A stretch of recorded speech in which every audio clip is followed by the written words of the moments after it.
Yo, what's going on, homies? It's your boy StumpD back from the OPTC video, and in today's video, I haven't really broke down Legends in a little while, and I was trying to think of a new way to sort of do this for you guys moving forward, especially for some of these characters that you see right here, like Momo, like Hiyori, and like this new Shinobu and Raizu, and how to sort of give you my 2 cents on these particular units. Now, I was doing stuff like shorts, and I was doing single videos and stuff, but hey, I thought when it comes to these regular batch characters, the ones that will eventually get added to the ticket pool, that aren't Super Sugos and aren't Anniversary exclusives, I might try and clump them in together after sort of PKs kind of settle down and stuff like that. So, in today's video, we're just going to have a chat about the particular characters, talk about my thoughts and opinions, not really break down exactly what they do, just sort of see where I think they're going to be valuable in content moving forward. And we're going to start it off with Momo first, but if you guys have any ideas on how you guys would like to digest this content, let me know in the comment section below, and if you enjoy it, hit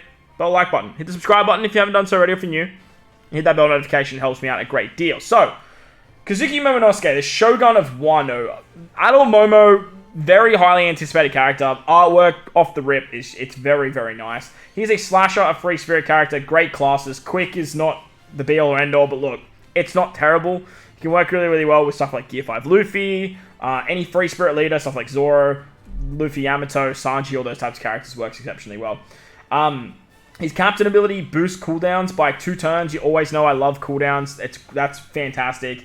HP by 1.35 and then 5.25 and makes recovery tandem beneficial. For slashes and free spirits, if you have 4 slashes on the team though, he boosts their attack of slasher free spirit, that is, by 5.5 instead. It adds 0.2 to the chain multiplier that can be stacked. So having the 4 slashes does mean him as a captain is going to do a little bit more. As a sailor, he gives 100 base stats to slashes, and if your captain is slasher, he adds 0.1 to the chain multiplier just passively. Very interesting sailor ability, to be honest. His special can remove defense up and threshold by 7 turns. If you have 3 or few slashes, he's a 2.75 chain boundary up to 30 times for 2 turns. If you have 4 slashes when the special activated, he's a 3-turn chain boundary from 3 to 30. He then boosts the final tap of attack of Slasher and Free Spirits by 30%, and then boosts the tap by 10% whenever they use an attack up or an orb amplification for 3 turns. This is kind of weird. It's a new ability. We haven't really seen it too much, but it's all based around final tap. I don't know if I like this whole buffing final tap situation, especially on these like non-Super Sugo units, but giving these characters final taps and whatnot is quite nice. And then having these buffs for the bigger characters could see some really, really funky stuff in the future. Because look, this like 30% for 1 turn, and then on top of that getting 10%, like, you can do some really crazy stuff with final taps at that particular point. Super Specialist for slashes, you need basically any of the Akai's 9, I believe that's how you say it, as well as the 3... Oh, who's this? This is the dad, I believe. Yeah. And then Hiyori, Toki, Odin, Luffy, Yamato. Boost slashes attack by and orbs by 1.25 that's overrideable. Base stats by 1250 for 3 turns, and then super slashes. His support gives a chain boundary of 1.75 to 5 whenever the support character uses orb manipulation. This is a really, really good support for these characters. Unfortunately, it doesn't go on something like Luffy, because you could use it on Gear 5 and just go absolutely nuts. It's basically just all of the Wano units. All in all, Momo isn't terrible. I don't dislike Momo. I just don't think Momo's great. PKA, he's doing some stuff. In Rumble, I haven't actually sussed him out. The PKA season's built around him. He boosts quick and slashes, which don't really see too much. Like, he's going to help Zoro, but like, Zoro doesn't need the help. And then his level 10 does 2 times tackle, ignores defense, silence. Yeah, he's not terrible, but he's not amazing. He gives buffs to free spirit and slashes as well as quick. He gives guard, and his burst applies level 7 defense up, as well as 1 defense down and CT. Yeah, look, he's okay in Rumble, but not like I don't really see him sort of finding a way on the team. But I'm keen to pull him off the ticket in the future. But as for now, like adult Momo, it's half a thumbs up from me. Moving on to Hiyori now, the counterpart that came out alongside him. She's also a slasher free spirit quick unit. Again, same class situation. She then boosts the attack of quick and slasher characters by 5.25, 5.5 if they have a Wano or Tandem Orb. She then boosts all other makes tentables beneficial for all characters, and then reduce damage received by 15% and 2,000 healing. Reduces despair, which is kind of nice. We don't really have any other quick units that remove despair. She makes tentables beneficial for slashes and gives 800 HP at the end of every turn. Her special recovers 15k, changes adjacent orbs, or her orb into tandem and adjacent into Wano. Attack down removal by 7 turns and gives an attack and orb boost by 2.5.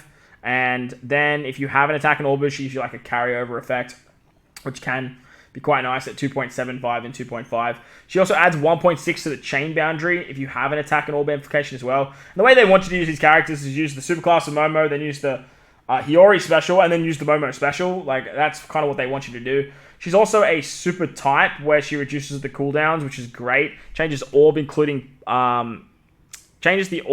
block orbs of this character's tandem, and locks them on for 1 turn. She reduces paralysis by 6 turns. And then she gives resistance for slasher and quick units by 20%. Now, this does stack. So if you have a quick slasher, like these units, you're getting 40%, which is really, really nice. So the two together, super class, super type. It's the basic shenanigans when they release 2 units like this. They just all work really, really well together. Support adds 0.7 to the chain boost on whenever they use a special. Goes on all of the Wano Donnies. And then as for PvP, I believe it's probably the same thing as what... she has a super tandem. I forgot to touch on Momo's final tap. Momo's final tap, just kind of whatever. At level 5, any 2 of the following characters doesn't include Luffy, but includes Zoro. She boosts the final tap attack of Slash and Free Spirits by 10%, and then boosts the tandem attack by 1.5. So, very similar to what Kobe's doing with his tandem. She's pretty much doing the exact same thing. As for her Rumble, she's just kind of whatever. She seems okay. Action binding, CT reduction of slashes, which is awesome. And then she gives an attack and speed up for slashes. Her passive is just built for quick though. So starting to look at this bit of like quick slasher meta. Besides Zoro, I can't really think of anyone else off the top of my head. Maybe Inuyasuma. I think he might be a slasher. He's a free spirit cerebral, something like that. Debuffing Driven is quite nice though. And then giving Silence at 100% is pretty cool too. She also inflicts half stats to Driven, so if you're coming up against Driven characters, she can do some stuff, but so she's just not doing, like, insane stuff. As for Momo, I'll just quickly touch on his final tap. His final tap, wherever it is, will give himself a Wano Orb and then boost the chain multiplier by 2.25. Pretty much exactly what we've seen with Robin already. Exactly what we've seen with Uta. But look, getting a Wano Orb and then just funneling all the damage into Momo with all these new final tap shenanigans means he's going to be hitting very, very hard. He's going to be a hard hitting boy. Finally, we've got Shinobu and Raizo. They are a PvP legend. They're a shooter slasher and they are a strength character. I have heard this unit's actually decent in regular play. So let's have a quick sticky beat. They boost slasher, free spirit, and shooters by 5 times. HP by 1.2 and delayed enemies, poison enemies, paralyzed enemies, or burn get a 1.1 times, which obviously multiplies together to 5.5, I'm assuming. When barrier penetration is enabled, they reduce increased defense by 2 turns. Now, I love this. It's great for shooters, but Ben Beckman Lucky Roo still does it best. The fact that they can remove everything by 1 turn is just way better than 2 turns of defense up. Damage against quick by 2 times, and then base stats. Their special does 300 times their attack to all enemies at the end of each turn for 3 turns, removes poison and blindness. Completely removes chain limit and coefficient reduction by 7 turns, and if you're captain, shooter, or free spirit character, shooter or free spirit, that's weird, because like they're a shooter slasher. This attack of delayed enemies inflicted by burn by 2.25, and if your captain is slasher, they ignore delayed debuff protection, delay all enemies, and if HP is above 91% when the special is activated, reduces crew's current HP by 90%, and then gives max HP and boosts final tap by 30%. What? Why? So they're giving, if your captain is say free spirit shooter or free spirit slasher or shooter slasher, they're going to boost attack against delayed enemies and enemies inflicted with burn. And then if you're captain or slasher, they just give you the delay. There's no way of them giving the burn though, so like why add the burn shenaniganry? Look, this doesn't stack too, by the way. Like if you have burn and paralysis, it doesn't stack. Like, unfortunate. Support, it's just stats. Like, come on, man. Remember, this is a PvP legend too, by the way. So like, look, you can't ask for too much. They have Enrage, Crit, Barrier Pen, and then in Rumble, this is where they should shine. They buff shooters by level 6 attack, HP, and speed. And then first 4 times they take damage, they apply level 1 defense buff to the crew. Cool. And then their special does a 100% chance to action one on enemies in the large sideways range.